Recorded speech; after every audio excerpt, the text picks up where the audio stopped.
할렐루야, 반갑습니다. 오늘은 빛의 자녀로 살 것인가 어둠의 자식으로 살 것인가 라는 제목으로 말씀 나누도록 하겠어요.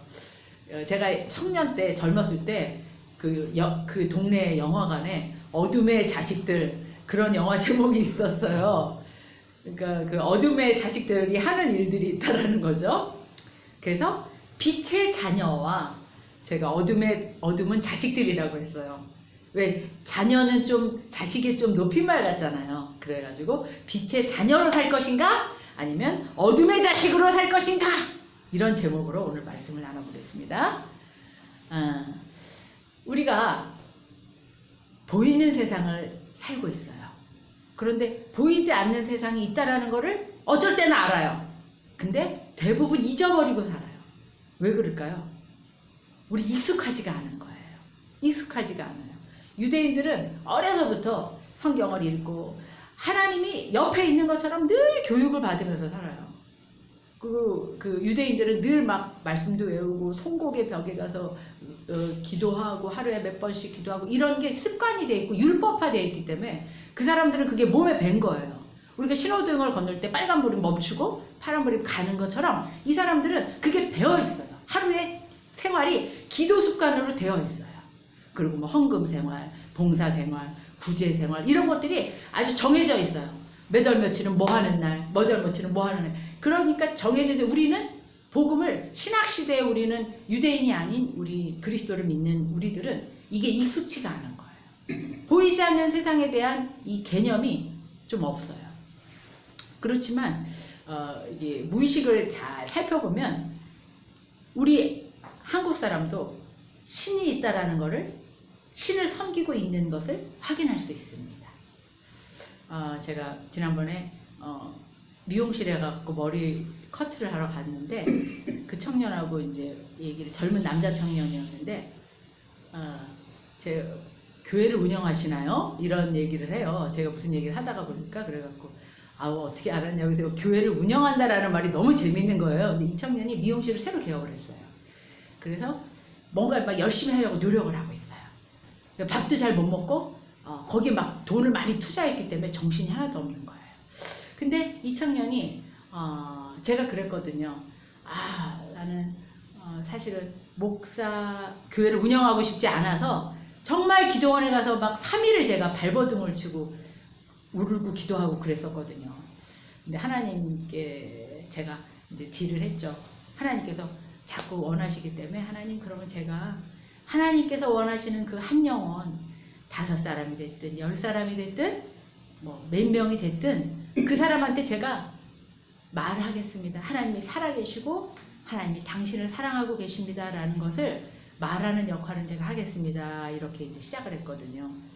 그랬더니 이 청년이 하는 말이 그런 게 있나 봐요. 뭐요? 그랬더니 영적인 거요. 그러는 거예요. 그래서 왜요? 그랬더니 자기 정말 친한 초등학교 친구가 얼마 전에 무당이 됐대요. 근데 걔가 무당이 되고 싶어 하는 게 아니었는데 할머니가 무당이어서 어쩌다 보니까 무당이 됐대라는 거예요. 그러면서 이 청년이 하는 말이 그런 게 있나 봐요. 이런 거예요. 미용실에서 막 머리를 자르면서. 그렇죠. 있죠. 그래서 제가 이제 거기에 대해서 조금 이제 얘기를 더 하기 시작했습니다. 김건희 씨가 이제 뭐 정치 얘기를 하려는 건 아니고 그분이 얼마 전에 김장한 목사님을 찾아가서 새벽에도 찾아가고 가서 기도를 받고 오시고 이런 일들을 하고 계셔서 이제 기독교 신문에 났어요. 근데 그분이 기독교만 가서 하는 게 아니고 절에 가서도 또 이렇게 뭐 말도 받고 그 다음에 또 성당에도 가고 또 무당한테도 찾아가고 그래서 무당한테 가서 쪽집게 무당한테도 찾아가고 그런 개념으로 김장원 목사님을 찾아갔다라는 거예요. 그러니까 이분도 뭔가 영적인 게 있다. 우리 인간이 아무리 노력해도 영적인 것이 첨가가 돼야 된다라는 걸 알고는 있는 것 같아요. 그런데 다신교죠. 말하자면 뭐든지 다 좋은 거예요. 무당도 좋고 교회도 좋고 절도 좋고 닥치는 대로 관심을 갖는 거예요. 일본은 여러분 아시다시피 다신교입니다. 일본에 가면 엄청난 그 신이 많아요. 일본처럼 신이 많은 나라도 드물어요. 근데 거기 가면 기독교 신도 있고 그 옆에 절도 있고 뭐 신사도 있고 별신들이 엄청 많은 게 바로 일본이에요. 그 사도 바울이 전도했을 때 예수님 오셔서 2000년 전에 사도 바울이 아테네에 갔을 때 아테네 시민들한테 그랬거든요. 아테네 사람들도 그랬어요. 모든 신을 다 섬겼어요. 그리고 한 구석에는 뭐가 있냐면 알 수 없는 신, 그것도 있었어요. 그러니까 신의 이름을 다 써놓고 구석에 혹시 모르잖아요. 자기네가 혹시 놓치는 신도 있을지 모르니까 거기다가 뭐라고 써놨냐면 알 수 없는 신, 그것도 있는 거예요. 그 신도 섬겼어요. 그리고 뭐 푸닥거리라고 하는 말 들어보셔서 푸닥거리인지 그것도 뭐냐면 막 사람들이 일이 안 풀리고 계속 뭔가 나쁜 일이 생기고 막 두려움이 찾아오고 그러면 푸닥거리를 좀 해야 되겠어. 무당 구술해야 되겠어. 이런 말들 혹시 들어보셨나요? 저는 옛날에 들어봤어요. 우리 예찬이 어렸을 때 키울 때 동네 엄마들이 푸닥거리를 해야 되겠다. 그래서 그게 뭔가 그랬더니 그게 저기 굿하는 거예요. 굿. 그 무당이 막 덩덩덩덩덩덩 하면서 하는 굿. 그게 무엇이냐? 영적인 세계가 있다라는 것을 본인은 알지 못하지만 알고 있었다라는 겁니다. 오늘 본문 한번 다 같이 읽어볼까요?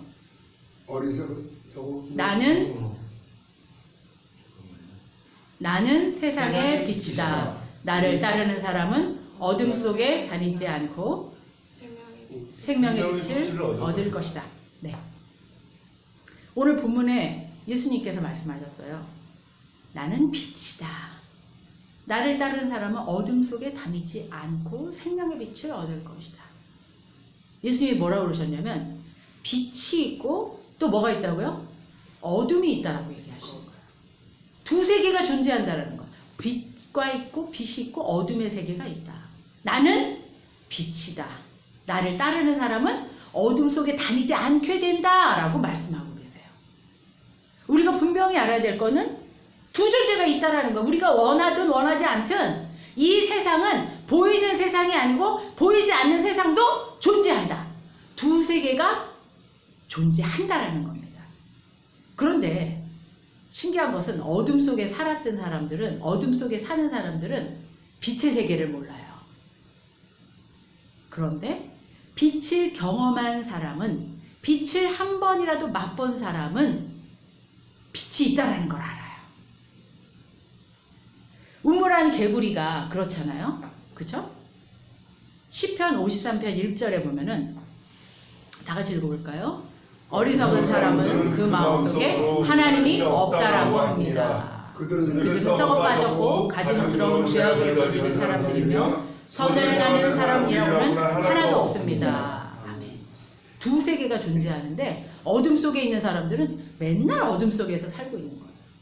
제가 어제 어떤 분을 만났는데 이 반바지를 입으셨는데 밑에도 다 문신을 하시고 여기도 다 문신을 하시고 온통 다 문신해서 목 밑에까지 다 문신을 하신 분을 만났어요. 그 속에서 살았던 분은요, 어둠 속에서 살았던 분은요, 빛의 삶을 몰라요. 그런데 왜 이렇게 기독교가 핍박을 당하는 대한민국에서 우리는 이렇게 예배를 드릴까요? 빛이 있다는 걸 알기 때문에. 기독교는요, 경험의 종교예요. 살아계신 하나님이 내 안에 계셔서 동행하는, 하나님을 경험하는 종교가 바로 기독교예요. 성령님이 우리와 함께 하시기 때문에 우리는 하나님을 경험할 수 있어요. 여러분 혹시 이런 경험 해보신 분 계신가 모르겠어요? 왠지 마음이 그냥 편안해져요. 그런 경험 해보신 분 계신지 모르겠어요. 어떨 때는, 어떤 분은 가슴이 그냥 시원해져요. 가슴이 그냥 뻥 뚫린 것 같이 시원해져요. 또 어떨 때는 찬양하거나 기도하거나 그러다가 눈물이 막 날 것 같이 뭉클할 때가 있어요. 기도하다가 내 깊은 마음속에 찾아오셔서 나를 따뜻하게 안아주는 그런 느낌을 가지신 분도 계실 거예요. 그것이 바로 성령님이 함께 하시는 거예요. 성령님이 경험한 거, 성령님을 경험하신 거예요. 그런 거 경험해 보신 분 계신가요? 아멘. 아멘. 아멘. 그런데 이 영적인 세계가요, 단계가 있어요. 그 다음 단계가 뭐냐면은 고린도전서 12장에 보면은 그 말씀에는 안 넣었는데 9가지 은사가 나와요. 그 이런 잠깐의 그런 경험이 아니고 은사로 나타나요. 방언의 은사, 예언의 은사, 믿음의 은사, 영 분별하는 은사, 예언의 은사. 아까 했죠? 병 고치는 은사, 지식의 은사, 지혜의 은사, 방언 통역의 은사, 기적을 행하는 은사. 이런 것들이 있다라는 거예요. 성령님이 함께 하셔서 그냥 마음이 따뜻해져, 마음이 평안해져, 이거 말고 병이 고쳐지고 예언이 되어지고 이런 것들이 하나님이 함께 하시는 증거들이 있다는 거예요. 그런 단계가 있습니다. 그 성경에 보면은 어린아이의 믿음이 있고 장성한 믿음이 있다라고 나와요. 에스겔서에 보면은 그 물이 발끝에 차이는 단계가 있고 물이 너무 차가지고 목 밑에까지 해서 물이 나를 지배하는 단계가 있다라고 나와요. 에스겔서에 예언을 그렇게 했어요. 그래서 예수님께서 겨자씨만한 믿음이 있다면 잘할 것이다 그랬어요. 왜냐하면 생명이기 때문이에요. 우리 안에 성령님이 임재하시면 어린아이였다가 점점 커져요. 사도 바울이 뭐라 그랬냐면 너희가 언제까지 고린도 사람들한테 야단친 거야. 너희가 언제까지 애기처럼 우유만 먹고 살 것이냐. 애기처럼 우유만 먹고 살 것이냐. 너희가 장성한 분량까지 성장하길 원한다. 어른으로 자라길 원한다. 네가 밥숟가락 떠서 먹고 걸어가고 애기처럼 누워가고 응애 이 단계가 아니고 커가길 원한다. 예수님께서 겨자씨만한 믿음이 있을지라도 그 믿음이 자라난다고 얘기하고 계세요. 겨자씨가 제가 봤는데 여러분 깨 아시죠? 깻가루. 그 깨는 통통하잖아요. 겨자씨는 그 깨를 반으로 쪼갠 것만 해요. 얄팍해요. 그 겨자씨가요, 자라면 어떤 줄 아세요? 뿌리가 깊어지고 아름드리 나무가 돼가지고요, 거기 새들이 와서 깃들어요. 예수님께서는 이런 거를 말씀하신 거예요. 너희 믿음이 지금 겨자씨 같고 애기 같으냐? 너희들이 믿음이 자라기를 원한다. 성령의 강한 빗줄기가 우리 안에 머물 때 자꾸 믿음이 자라난다라는 겁니다. 여러분의 그 믿음이 자라나서 장성한 분량이 돼서 뿌리 깊은 나무가 돼서 흔들리지 않고 많은 새들이 와서 쉬는 그런 사람들이 다 되시기를 축복합니다. 아멘. 아멘. 그런 사람을 크리스천이라고 하죠. 하나님의 사람이라고 얘기합니다. 하나님의 자녀, 빛의 자녀라고 얘기하고 있습니다. 아멘. 나는 내 안에 하나님을 모십니다. 따라해 보실까요? 나는 내 안에 하나님을 모십니다. 나는 내 안에 하나님입니다. 그래서 나는 빛의 자녀입니다. 그래서 나는 빛의 자녀입니다. 나는 성장하길 바랍니다. 나는 성장하길 바랍니다. 아멘. 아멘. 그럼 어떻게 하면 하나님을 더 많이, 성령님을 더 많이 경험할 수 있을까요? 간절히 기도하고 교회 열심히 나오고 물론 필요해요. 그런데 더 중요한 건 뭐냐면 하나님하고 친밀한 사이가 되는 거예요. 여러분 누구랑 가장 친하세요? 친한 사람에게 어떻게 하세요? 왜 친한 사람이 거부감이 있고 보고 싶지 않고 그런 게 아니고, 친한 사람은 내 속 얘기를 다 하고 싶고 보고 싶고 안 보면 보고 싶고 더 주고 싶고 내 속 얘기 솔직하게 다 얘기하고 싶은 게 친밀한 거 아닌가요? 그것이 바로 성령님이 우리와 함께하는 거예요. 아, 하나님 귀찮아. 하나님하고 친하면 잔소리 많이 해. 하나님하고 친하면 아유 싫어. 이런 사람 성령님이 임하실까요? 아니만. 마음속으로 기도하면서 하나님, 제 마음이 지금 이래요. 하나님, 제가 지금 이런 상황이에요. 하나님, 저 너무 슬퍼요. 저 너무 외로워요. 저 너무 두려워요. 하나님 앞에 친밀할 때 성령님이 그 안에 빛으로 강하게 비춰주신다는 겁니다. 그것이 성령님을 경험할 수 있는 방법이에요. 나중에 또 말할 기회가 있었으면 좋겠습니다. 아멘. 자, 빛의 자녀가 있고 어둠의 자식이 있습니다. 그렇다면 빛의 자녀는 우리는 빛의 자녀인데 어둠의 자식은 뭐냐? 마귀가 역사하는 곳이 바로 어둠이에요. 그러면 이 마귀가 하는 일, 마귀의 목표는 뭘까요? 마귀도 일어나서 눈 뜨자마자부터 밤 저녁까지 열심히 일해요. 어떤 일을 할까요? 뻔하죠. 교회를 분열시키고 교회를 파괴시키고 교회에서 서로 싸우게 만들고 예배를 방해하고 예배 한번 드리려고 그러면 방해를 엄청 해요. 그것이 바로 마귀가 하는 일이죠. 요한복음 10장 10절에 보면 뭐라고 나오냐면 도둑이 오는 것은 도둑질하고 죽이고 멸망시키려는 것뿐이다. 내가 온 것은 양으로 생명을 얻게 하고 풍성하게 하는 것이다. 가장 뺏으려고 하는 게 뭘까요? 마귀가 가장 뺏으려고 하는 것은 우리의 마음입니다. 우리의 마음을 장악하고 싶어요. 인간은 영과 혼과 육으로 되어 있다고 말씀드렸어요. 육은 다 아시죠? 우리의 육체. 그런데 이 혼에는 영혼 육에서 이 우리 혼에는 무엇이냐? 지정의가 있어요. 우리 혼은 지정의가 있어요. 지식, 생각, 감정, 의지를 갖고 행하는 것. 우리 혼은 그래요. 생각하고 감정을 느껴요. 그리고 의지를 갖고 뭔가 해요. 이것이 바로 혼의 영역입니다. 그런데 마귀가 하는 일은 뭐냐면 어떻게 해서든지 우리의 마음을 뺏으려고 하는데 이 혼의 영역이 이 영의 영역과 다 연결이 되어 있다는 거예요. 예를 들면 우리가 생각을 해요. 다이어트를 해야 되겠어? 생각을 해요. 나 이번에 주일날 교회 몇 시에 11시, 12시까지 가겠어? 이렇게 생각을 하고 마음을 먹어. 그 다음에 의지를 갖고 행동하잖아요. 그런데 물이 먹고 싶으면 먹고 이런 것들이 다 혼이 하는 영역인데 이 육체를 누가 지배하냐면 혼이 지배하는 거예요.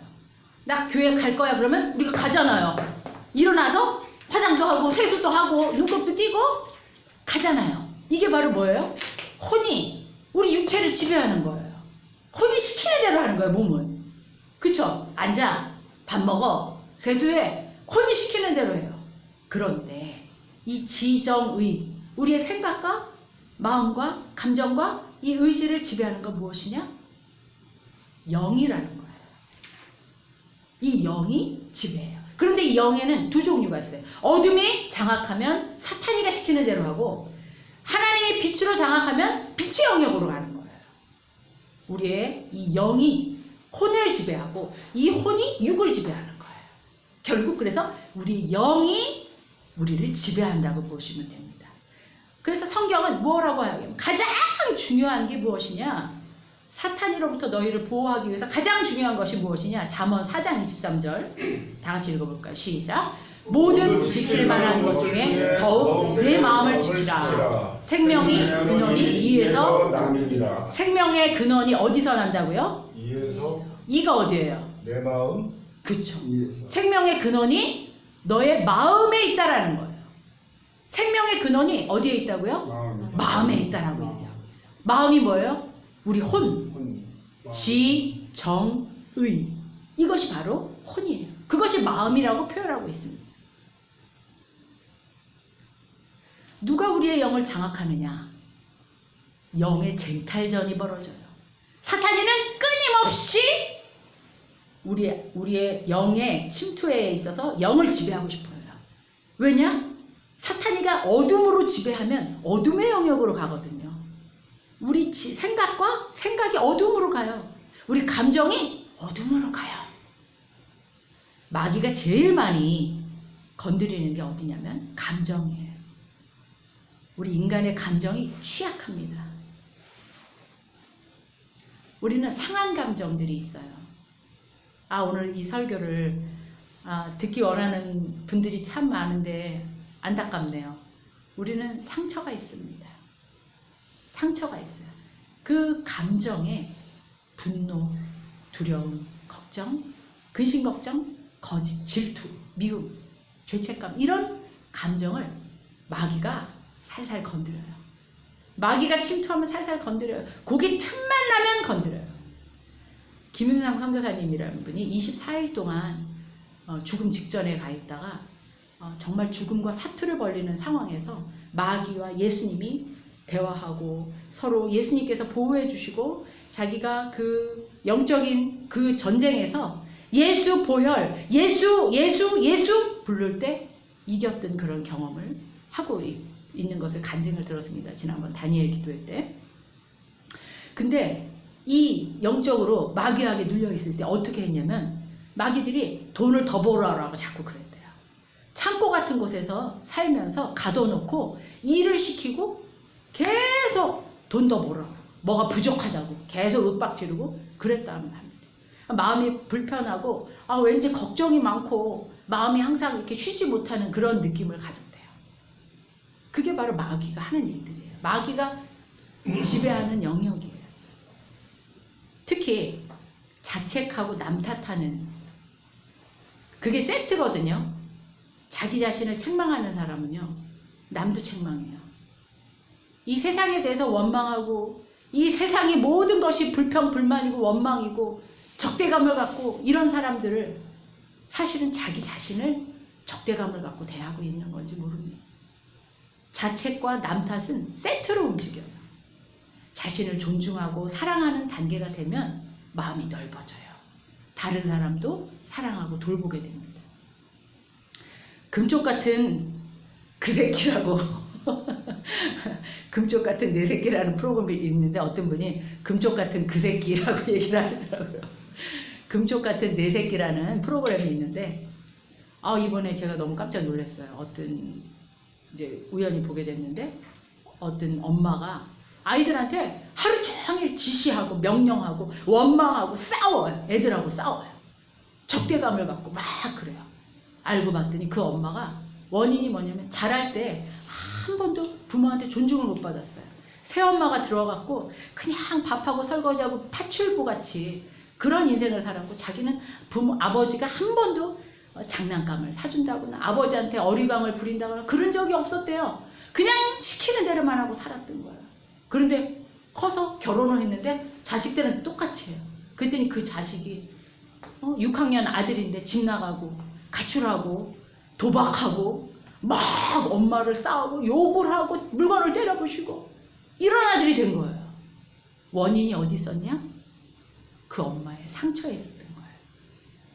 그 남보라라는 연예인이 있는데 저는 이제 처음 알게 된 연예인인데 이 연예인이 동생이 13명이었대요. 그래서 그 엄마가 우리나라 기네스북에 올랐어요. 하도 자식을 많이 낳았고 13명을 낳은 거예요.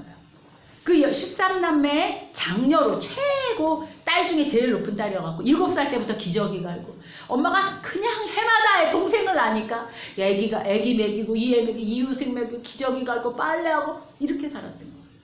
어른이 돼서도 늘 막 뭔가 해야 되고 늘 불안하고 이런 삶을 살았던 거예요. 근데 상담사가 처방을 내려요. 막 자살하고 싶고 우울하고 이런 게 심해져가지고 왜 그런가 봤더니 자기 삶이 너무 고단한 삶을 살았던 거예요. 자기도 모르게. 자기는 좋아서 했어. 부모를 사랑하는 마음으로 했어. 그렇지만 그 마음에 묵힌 게 있었던 거예요. 그러니까 상담사가 무엇을 원하냐? 부모가 무슨 말 해줬으면 좋겠냐? 자기는 너무 24시간 일을 하고 있다는 거예요. 자기도 좀 쉬고 싶은데 너무 힘들다는 거야. 우울해서 죽고 싶다라는 거야. 부모한테 듣고 싶은 말이 무엇인가? 왜 그렇게 열심히 하냐? 그랬더니 이 사람이 잘했어. 그 말을 듣고 싶대요. 잘했어. 남보라라는 연예인이 하는 말이 아주 예쁘게 생긴 연예인이 하는 말이 잘했어라는 말을 한 번도 못 들었대요. 수고했어. 그런 말을 못 들었대요. 상담사가 하는 말이 그 말을 자신한테 해주라고 얘기하더라고요. 자기 자신한테. 여러분 어떤 것 때문에 가장 죽고 싶고 가장 힘듭니까? 불안해서 죽고 싶습니까? 너무 두려워서 죽고 싶습니까? 너무 우울이 심해서 죽고 싶습니까? 우린 죽고 싶다는 말을 참 많이 하잖아요. 배불러 죽겠어. 배 고파 죽겠어. 힘들어 죽겠어. 많이 하잖아요. 슬퍼서 죽겠어. 많이 하잖아요. 어떨 때 여러분은 가장 힘드세요. 어떨 때 여러분이 가장 어려우세요. 그 상한 감정이 건드려지면 사탄이가 그것을 장악하고 싶어서 합니다. 그것을 장악하고 싶어요. 성령의 빛이 그때 우리 안에 임해야 됩니다. 사탄이 우리를 장악하려고 하는 그때 어둠의 영이 떠나가도록 빛이 비춰져요. 우리 이렇게 말했으면 좋겠어요. 수고했어. 자기 이름 넣어서 한번 얘기해 볼까요? 자기 이름 넣어서 수고했어. 잘했어. 얘기해 보세요. 시작. 성렬아 수고했어. 천하야 잘했어. 잘했어. 수고했어. 언제나 노력해줘서 고마워. 언제나 은지야 고마워. 고마워. 누구야 고마워. 희정아 고마워. 자, 매일 거울을 보면서 이렇게 얘기를 해주세요. 그 상담사가 얘기한 거예요. 자기 자신을 부모한테 듣고 싶었던 말, 누구한테 듣고 싶었던 말을 자기한테 해주는 거예요. 자기를 칭찬하고 격려하고 존중하고 그러면 남도 존중하게 돼요. 남도 사랑할 수 있는 인격이 성장하게 됩니다. 마귀는 우리의 평화를 뺏고 싶어요. 마귀는 우리를 아주 힘들게 하고 싶어요. 베드로전서 5장 8절에 보면은 뭐라고 했냐면 마귀가 어떻다고 얘기했냐면 한번 읽어볼까요? 시작. 근신하라 깨어라 너희 계정 마귀가 우는 사자같이 두루 삼키며 다니면 삼킬 자를 찾는 두루 다니면 삼킬 자를 마귀가 뭐 같다고요? 사자 같다는 거예요. 아 동물의 왕국을 봤는데 하마가 이만한 집채 같은 까만 하마가 지나가는데 사자가 확 달려들어갖고 목덜미를 확 물들어요. 그러더니 그냥 안 놓고 막 그러니까 사자 얼굴이 완전히 피범벅이 됐는데도 안 놓고 그걸 막 그 엄청난 하마를 잡아먹는 거예요. 마귀가 우리를 그렇게 하고 싶어요. 마귀가 우리의 영을 지배하고 싶어 합니다. 우리의 상한 마음을 틈타가지고 불안한 트라우마가 있는 사람은 옆 사람도 불안해지잖아요. 분노가 가득한 사람 있잖아요. 분노가 가득한 사람은 피해의식이 많아요. 억울한 게 많아요. 언제나 평생 남 탓해요. 자기 잘못은 없어요.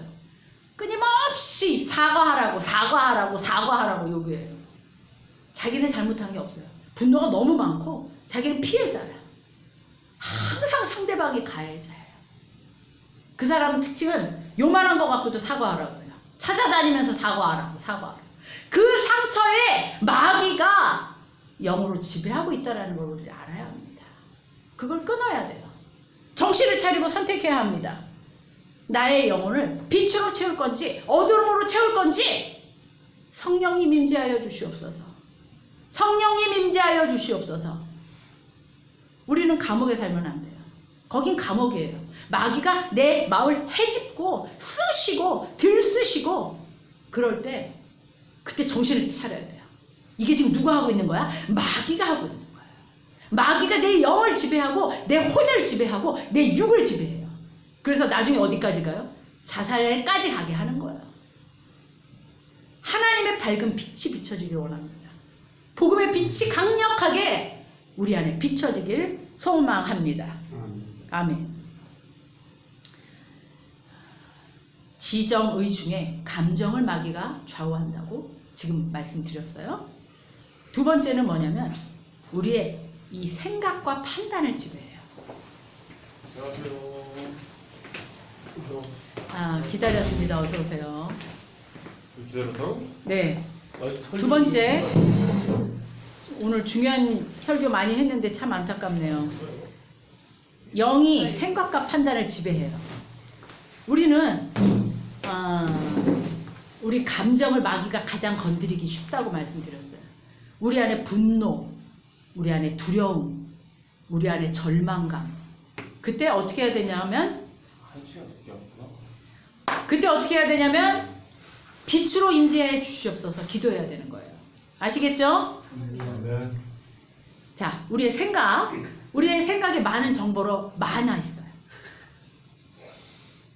이 세상에 정보가 얼마나 많습니까? 얼마나 많은 책이 있습니까? 그 유튜브를 통해서도 요즘에 많이 공부하잖아요. 저 요리할 때 유튜브를 통해서 많이 하거든요. 재밌더라고요. 금방 하고 아주 편리해요. 그런데 이런 정보가 이런 정보가 필요 조건은 아니에요. 내 인생길에 이런 정보가 필요해요. 그런데 이 필요한 필요 조건만 가지고 안 된다는 거예요.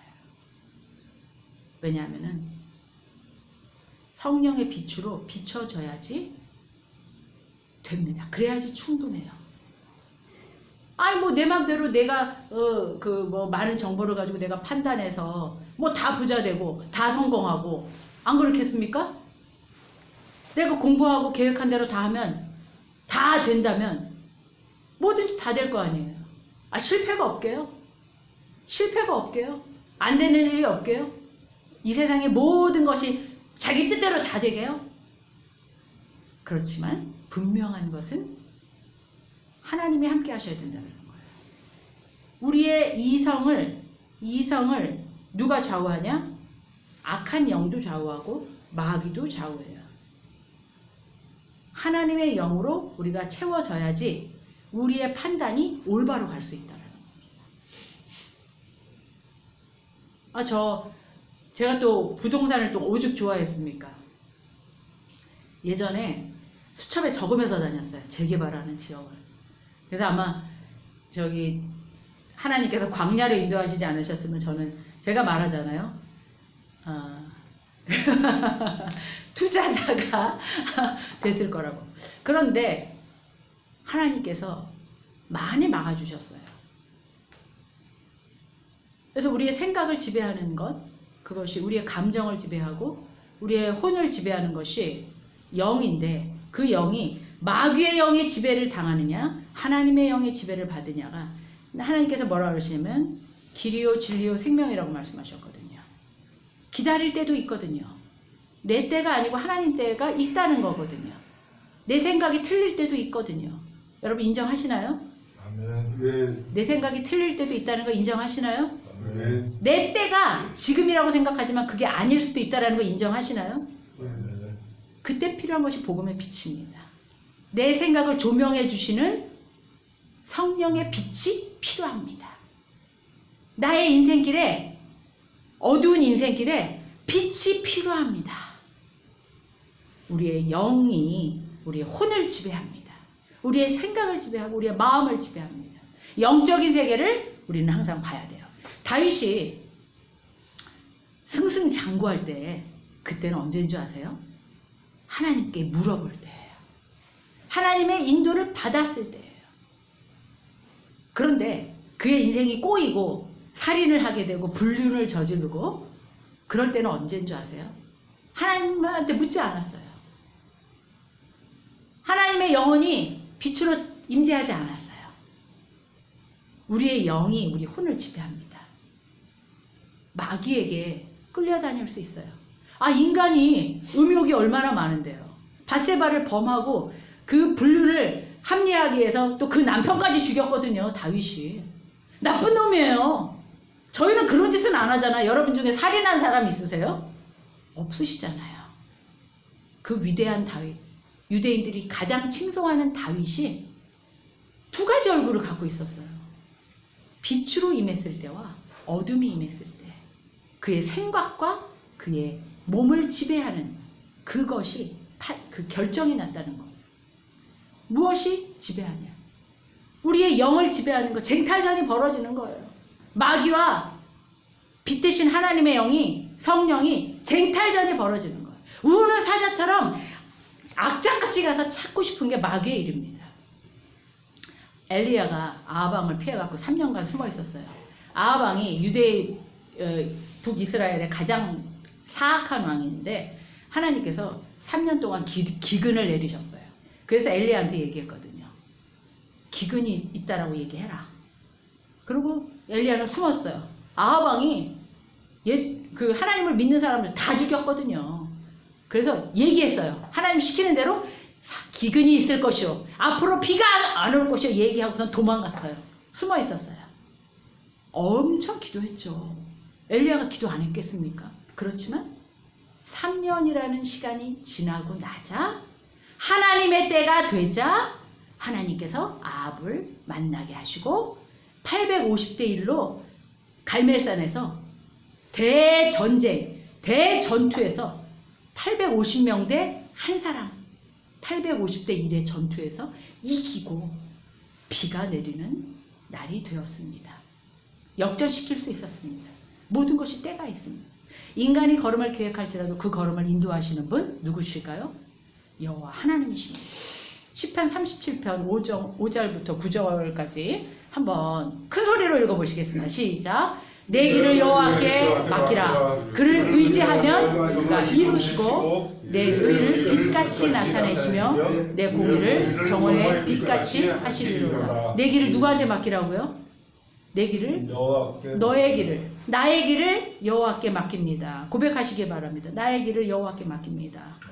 내 길을 주님 앞에 의지합니다. 하나님께서 이루어 주시고 나의 의로움을 빛같이 나타내시고 환하게 비춰주신다는 거예요. 너의 공의로움, 너의 정의로움을 정오, 제일 뜨거운 정오의 빛처럼 비춰주신다고 말씀하고 계십니다. 그러면 또 뭐라 그러십니까? 여호와 앞에 잠잠하고 참고 기다리라. 길이 형통하며 악한 꾀를 이루는 자 때문에 불평하지 말라. 악한 자들이 항상 많아요. 그 사람 때문에 불평하지 말라. 분노를 그치고 노를 버리고 불평하지 말아라. 악을 만들지 말아라. 진실로 악을 행하는 자들은 끊어질 것이나 여호와를 소망하는 자들은 뭐를 차지해요? 땅을 차지할 것이다. 아멘. 아멘. 이사야 55장 8절 다 같이 읽어보겠습니다. 나의 생각은 너의 생각과 다르며 너의 길은 나의 길과 다르다. 주께서 하신 말씀이다. 하늘이 땅보다 높듯이 나의 길은 너의 길보다 높으며 나의 생각은 너의 생각보다 높다. 하나님께서 말씀하셨어요. 이사야 선지자가 기도하면서 예언 하나님의 말씀을 받아서 성경을 기록한 거죠. 성경은 40명의 저자가 1400년 동안 만든 책입니다. 이사야 선지자가 기도하면서 하나님께 받은 말씀을 그대로 적었어요. 내 생각은 너의 생각과 다르다. 내 길은 너의 길보다 다르다. 하늘하고 땅이 엄청나게 차이가 나는 것처럼 나의 길은 너의 길보다 높고 나의 생각은 너의 생각보다 높다. 여러분 인정하시기 바랍니다. 우리의 길을 하나님께 맡기시길 바랍니다. 하나님께서 내 정보, 내 생각, 내 능력 그것이 충분 조건이 되지 않아요. 필요해요. 그렇지만 반드시 하나님의 능력이 하나님의 뜻이 함께하는 그때에 이루어지는 것을 믿으시기 바랍니다. 골방에 앉아서 기도만 한다고 되지 않습니다. 그것도 필요 조건이지 충분 조건은 되지 않아요. 아니 학생이 공부를 안 하고 기도만 해요? 금식 기도만 하면 되겠습니까? 노력해야죠. 아니 일터에 나가서 땅을 파고 씨를 뿌리고 곡식을 거두지 않으면서 어떻게 기도만 하면 내 입에 빵이 들어오고 배불리 먹고 집이 안전하겠습니다. 태풍이 불면 집을 뜯어 고쳐야 되고 그쵸? 보수공사를 하면서 노력해야죠. 두 가지가 병행되는 삶이 되시기를 간절히 축원합니다. 말씀을 더 있는데 오늘 여기까지만 말씀 전하고 마치겠습니다. 우리의 삶 가운데 우리의 특히 감정과 우리의 생각 가운데 하나님께서 통치하시길 간절히 바랍니다. 하나님의 통치가 빛으로 강력한 빛으로 우리에게 임재하시길 간절히 바랍니다. 다 같이 통성으로 기도하시겠습니다. 거룩하신 주님, 우리가 기도합니다. 주님, 우리의 기도를 받아주시옵소서. 주님 오늘 말씀을 통해서 하나님의 빛이시고 빛의 자녀로 살기를 원한다고 말씀하신 것을 믿습니다. 어둠의 자식으로 살지 않고 빛의 자녀로 살기를 원합니다. 주님, 충만케 채워주시옵소서. 성령의 빛으로 채워주시옵소서. 은혜 내려 주시옵소서.